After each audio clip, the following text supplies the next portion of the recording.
কাশ্মীর এমন একটা নাম যেটা সব ভ্রমণপ্রিয় মানুষের মনকে নাড়া দিয়ে যায়। কাশ্মীরের এক রূপকথার মতন সুন্দর এক গ্রামের নাম হচ্ছে পেহেলগাম। পেহেলগামের গল্প নিয়ে চলে এসেছি আজকে আপনাদের সাথে। এই গল্পতে থাকবে হচ্ছে পেহেলগামে কোন হোটেলে ছিলাম, কত প্রাইস, আর পেহেলগামে সাইট সিনের আরু ভ্যালি, চন্দনবাড়ি আর হচ্ছে বেতাব ভ্যালি ঘোরাফেরার কথা। Hello friends, welcome to another video of my YouTube channel the Bong's life. আশা করছি আপনারা সবাই খুব ভালো আছেন আর সুস্থ আছেন। আমিও খুব ভালো আছি। তো আমার ফার্স্ট কাশ্মীর সিরিজের ফার্স্ট পার্ট আমি পেহেলগাম থেকেই শুরু করছি।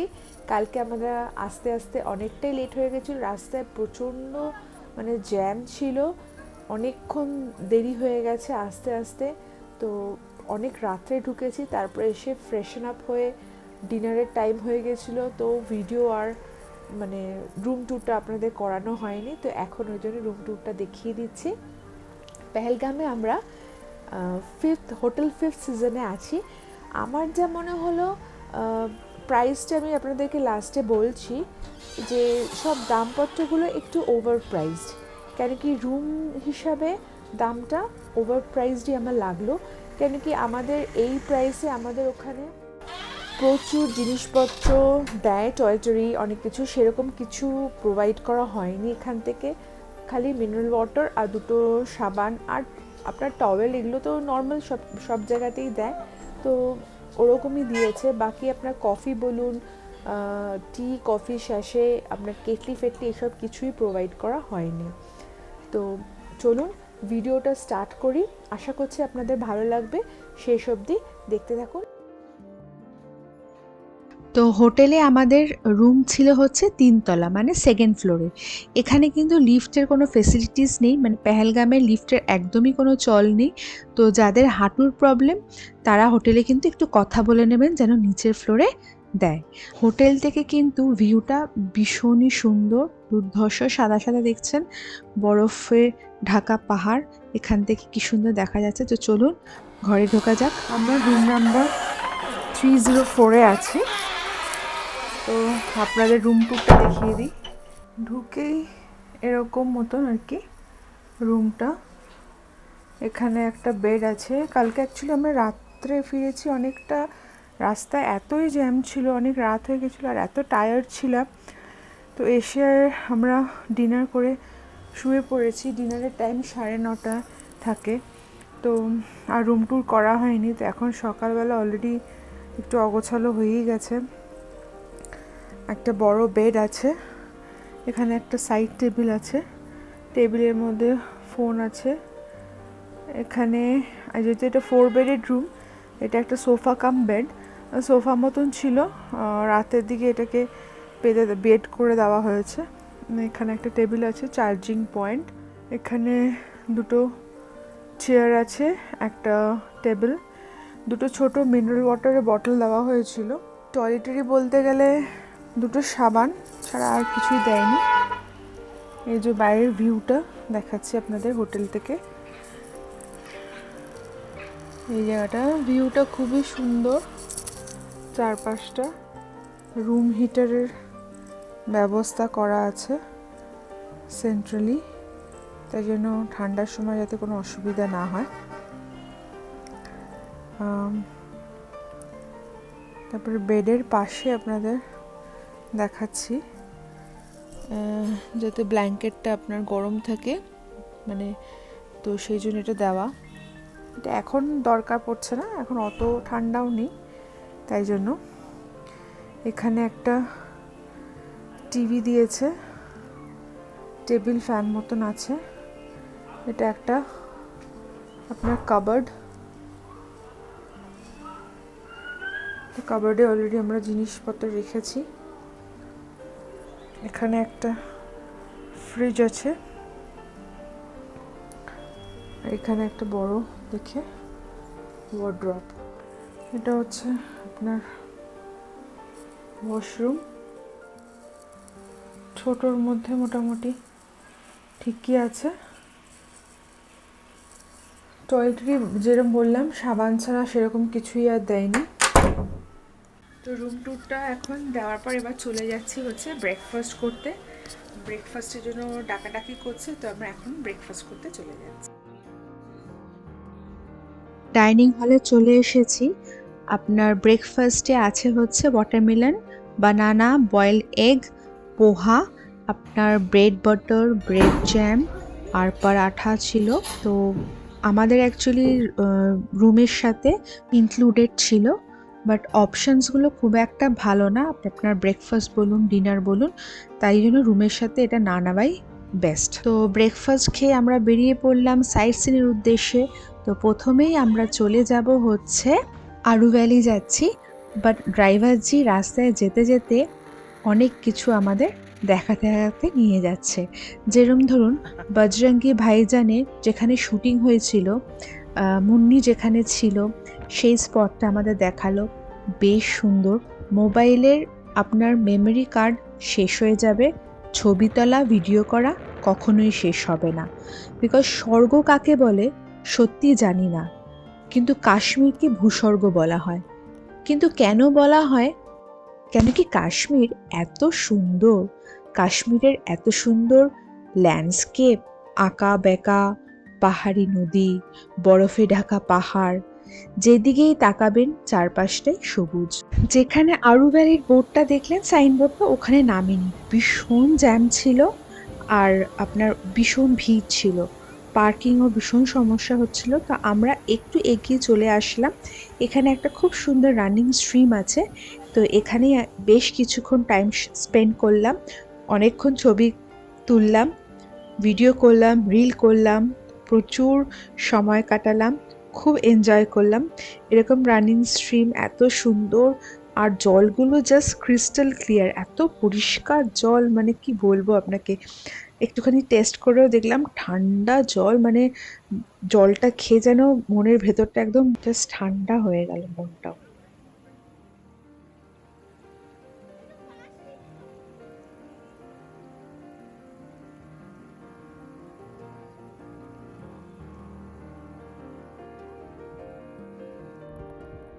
দারুণ সুন্দর একটা টাইম কাটালাম এখানে। এরপরে চলে যাচ্ছি হচ্ছে চন্দনবাড়ির দিকে। চন্দনবাড়িতে এসেই আগে ঢুকে পড়েছি হচ্ছে আইসক্রিম খেতে। এখানে সফটি, জেনারেলি আমরা সফটি খাই হচ্ছে 25 টাকা, 30 টাকা। দার্জিলিং বলো, কলকাতায় নর্মালি যে কোনো জায়গায় এরকমই হয়। কাশ্মীরে 70 রুপিস করে সফটি, তাও আবার অত ক্রিমি না, টেক্সচার অত ভালো না। কাশ্মীরে আমি 2009-তে এসেছিলাম বিয়ের আগে, বাবা, মা, আমি আর আমার দিদা। সেই তখনকার কাশ্মীর আর এই এখনকার কাশ্মীরের মধ্যে just hell and heaven difference. Kashmir এখন এতটাই কমার্শিয়াল হয়ে গেছে, প্রত্যেকটা স্টেপে এখন টাকা, টাকা ছাড়া কোনো গল্প নেই। আর এখানে আরেকটা মেন সমস্যা হয়ে দাঁড়াচ্ছে, সেটা হচ্ছে জ্যাম। আইসক্রিম খেতে খেতে আর বকবক করতে করতে চলে আসলাম। ওই যে দেখুন দূরে দেখা যাচ্ছে বরফ ঢাকা পাহাড়, কিন্তু কি বলুন তো, বরফগুলো অনেক পুরনো জমা বরফ, তো তাই জন্য এখন একদম নোংরা হয়ে গেছে, সবাই জুতো পরে যাচ্ছে পুরো কালো। বাট কি বলবো বলুন, বরফ দেখলেই কেমন জানি একটা পাগল পাগল লাগে, সে নোংরা বরফ হোক কি যাই বরফ হোক। দেখুন এই বরফে দাঁড়িয়েও ছবি তুলে যাচ্ছি আর এনজয় করছি। বরফ জিনিসটাই ভীষণই ভালো লাগে, আমি বরফ দেখলে ভীষণ এক্সাইটেড হয়ে যাই, জানি না কেন। যেখানে দাঁড়িয়ে আমি ছবি তুলছি, ভাববেন না যেন এটা কাদা, এটা কিন্তু বরফই।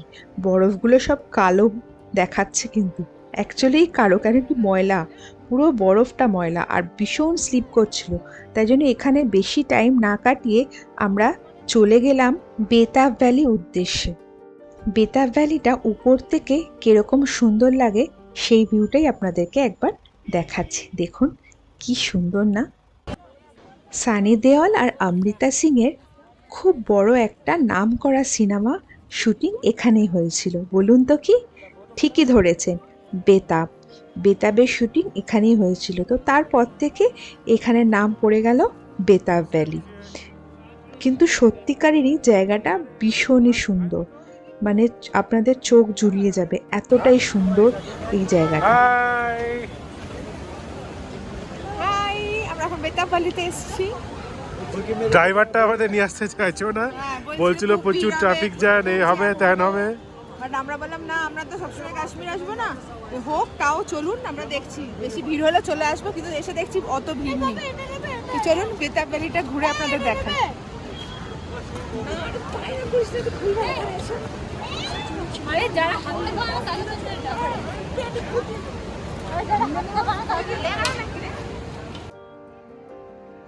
এরিয়াটা কিন্তু বিশাল বড়, মানে কাভার করা মানে লিটারেলি আমাদের পক্ষে সম্ভব না। তাই জন্য আমরা আর চেষ্টাই করলাম না পুরোটা কাভার করার।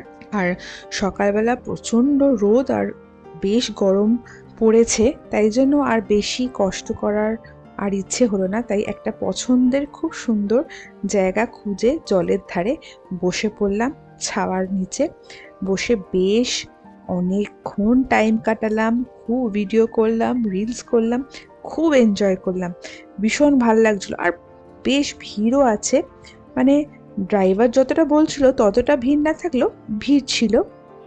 এখানে ট্যুরিস্টের ভিড় তো আছেই, প্লাস লোকালসেরও প্রচণ্ড ভিড়, কেন কি যেদিন আমরা গেছিলাম ঘুরতে সেদিনকে ছিল হচ্ছে রোববার। তো অনেক স্কুল থেকে বাচ্চাদেরকে নিয়ে এসছে এখানে ঘোরাতে। তো চলুন একবার আপনাদেরকে পুরো বেতাব ভ্যালিটা যতটা আমরা ঘুরেছি আপনাদেরকেও ঘুরিয়ে দেখাচ্ছি।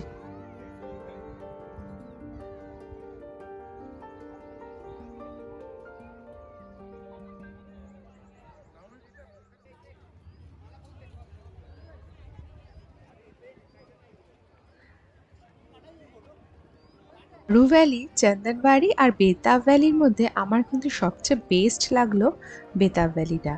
তো এখান থেকে এখন আমরা রওনা দিচ্ছি। বাইরে লাঞ্চটা সেরে আমরা এখন হোটেল চলে যাব। হোটেলে গিয়ে একটু ফ্রেশ হয়ে আবার সবাই মিলে বেরোবো, কেন কি হোটেলের পাশেই একটা খুব সুন্দর গার্ডেন আছে। তো ওখানেই যাচ্ছি আমরা হাঁটতে হাঁটতে। হেঁটে এখান থেকে 5-10 মিনিট মতো লাগে, একদমই হোটেলের পাশে। আমরা যখন সকালবেলা বেরিয়েছিলাম সাইট সিনের জন্য তখনই দেখেছিলাম এই পার্কটা পাশে, দেখতে বেশ ভালো লাগছিল। তো ভেবেইছিলাম যে হোটেলে ফিরে বিকেলের দিকে যাব। আমরা হোটেল থেকে বেরিয়ে এখন সামনেই একটা পার্ক আছে, ওখানেই যাচ্ছি। খুব সুন্দর দেখেছিলাম যাওয়ার সময়, তো এখন সবাই মিলে যাচ্ছি। ওখানে গিয়ে আপনাদের দেখাচ্ছি কিরকম সুন্দর পার্ক, একদম হোটেলের পাশে। তো আমরা পার্কে চলে এসেছি। পার্কে এন্ট্রি ফিস ছিল। তো ভেতরটা খুবই সুন্দর গোছানো, খুব সুন্দর, চারপাশে ফুলের বাগান, আর বেশ সুন্দর লাগছে খোলামেলা। আর এখন রোদটা যেহেতু একটু কমে, মানে রোদের তেজটা কমেছে, ওই জন্য আরও বেশি ভালো লাগছে। আর এইখানে তো আপনার সন্ধে আপনার 7:30, 8:30 অব্দি ইজিলি ঘোরা যায়, চারপাশটা একদম লাইট থাকে।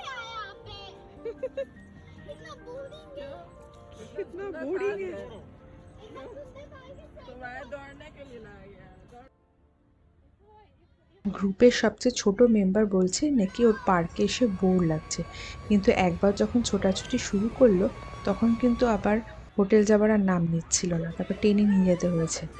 তো যাই হোক, এই ভিডিওটা শেষ করার আগে আপনাদের বলে দিই, হোটেলের পার ডে ট্যারিফ পড়েছিল হচ্ছে 8,500, মানে 8,500 টাকা। এর মধ্যে আপনার ব্রেকফাস্ট আর ডিনারটা ইনক্লুডেড ছিল। তো আজকে পেহেলগামের এই ভিডিওটা কেমন লাগলো কমেন্ট করে জানাবেন। যদি ভালো লেগে থাকে লাইক, শেয়ার আর সাবস্ক্রাইব করতে একদম ভুলবেন না। পরের ভিডিও নিয়ে খুব তাড়াতাড়ি দেখা হচ্ছে। Till then bye bye from the Bong's life. আর যারা ফেসবুক থেকে দেখছেন প্লিজ আমার চ্যানেলটাকে ফলো করতে ভুলবেন না কিন্তু।